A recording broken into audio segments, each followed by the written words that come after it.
Magandang tanghali mga kababayan at kung saan po ay nasaksiyan natin doon sa President Quirino at papaano maganda ang naging pamamalakad ng President Quirino sa pamumuno ni Katrina Sandikan at doon sa mga teacher na talagang supported at nandun mismo ang ating pinaka-aktibong very energetic na superintendent si Crispina. Siya po ang Superintendent Division sa lalawigan ng Sultan Kudarat. Makakuha tayo ng mga update. Mga kamusta tayo sa I think mahigit 7,000 yata yung inyong mga teacher dito, sir, sa lalawigan ng Sultan Kudarat. 7,500 teaching and not teaching. Kamusta po, sir, ang atin mga teacher dito? At alam ko halos walang mga reklamante, lalong-lalo na naririnig namin sa aming pag-ikot sa iba't ibang 248 na barangay sa mga liblib na lugar at nandoon kayo. Very supported. Ano po ang inyong mga ginagawa sa ating mga teacher, sir? Division kayo, sir. Okay naman po ang ating mga teachers. They feel good. And of course, ang ating mga teachers ay spread across the 11 municipalities in the entire province of Sultan Kudarat. So next week, meron silang wellness break na 1 week, no? And then bago lang din tayo nag-celebrate ng World Teachers Day, na kung saan bawat munisipyo, bawat mayor natin dito sa Sultan Kudarat, binigyan sila ng honor sa mga parangal. Kaya tayo naka-attend tayo doon sa Pamumbayan as well as doon sa President Quirino. And then continuous naman yung ating monitoring sa mga programs and projects implemented by the Department of Education. Ano po ang inyong pagkahanda, sir? Alam po natin ang Kalimuran sa pangunguna po ni Governor Dato Fax Ali Sangki Mangudadato, at isa po sa lungsod ng Sultan Kudarat ay itong Tacurong City, at bilang lalawigan ng Sultan Kudarat ay pinapakita kung gaano katalento ang ating mga estudyante, at bilang kayo ang division ng lalawigan ng Sultan Kudarat, ano-ano ang inyong mga preparation at paghahanda at upang ipakita ang lalawigan ng Sultan Kudarat at isa kayo sa division ay hindi nagpapatalo ang mga kabataan ng mga estudyante ng lalawigan ng Sultan Kudarat, lalong-lalo na may mga active at maganda ang dancing quinties dito sa lalawigan ng Sultan Kudarat. Ang DepEdMA po, being a partner dito sa province ng Sultan Kudarat, is of course supporting the conduct of the Kalimutan Festival. Although yung management is nasa province, kami, we are just supporting whatever programs or whatever activities na gusto i-conduct ng ating provincial governor. And I learned na bawat munisipyo magkaroon ata ng presentation. And I learned also na yung mga mayors natin within Sultan Kudarat are very supportive naman sa ating mga teachers para sa kanilang presentation. In fact, they allotted significant amount para sa kanilang costume, para sa choreography o choreographer, and so on and so forth. So yun ang ating participation sa Kalimutan Festival. Of course, sa other programs and projects kung saan kailangan ng DepEd, we are giving our all-out support kasi nasa nasa probinsya tayo ng Sultan Kudarat.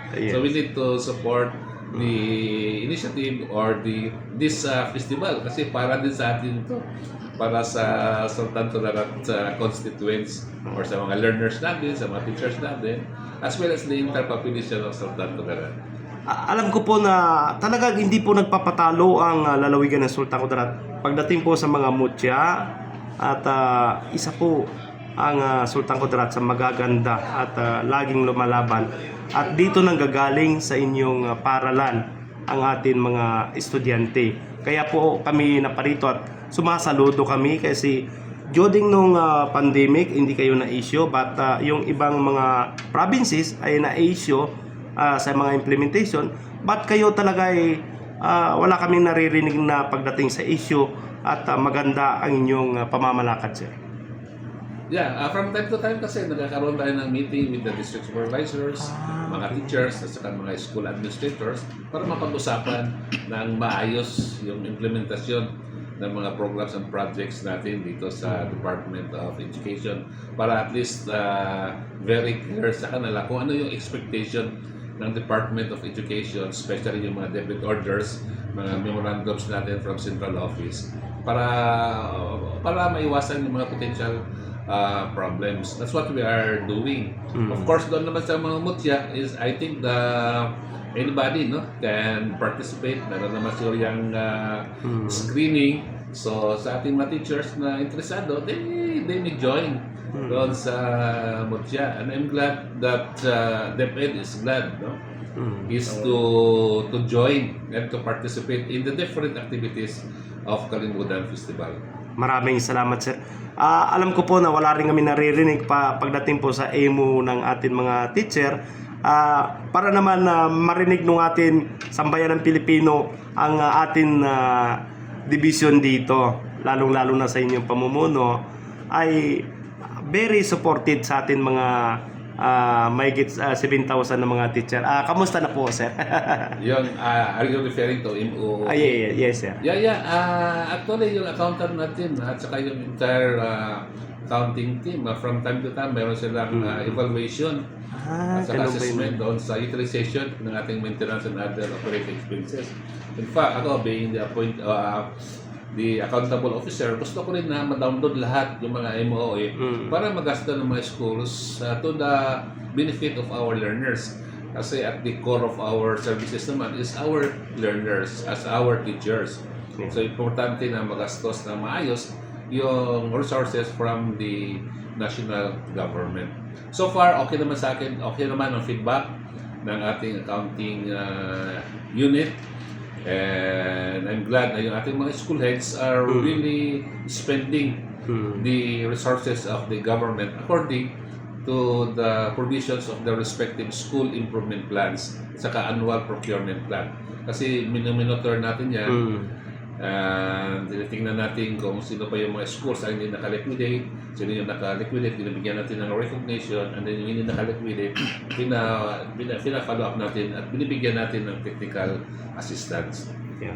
Maraming salamat ulit, sir, kasi alam niyo po, sir, kaya ko po yung natatanong ito kasi maabot tayo ng Davao Oriental, Occidental, Cotabato, at iba't iba pang lugar. At may mga problema pagdating sa mga guro natin. Pero dito sa Sultan Kudarat, wala tayong naririnig.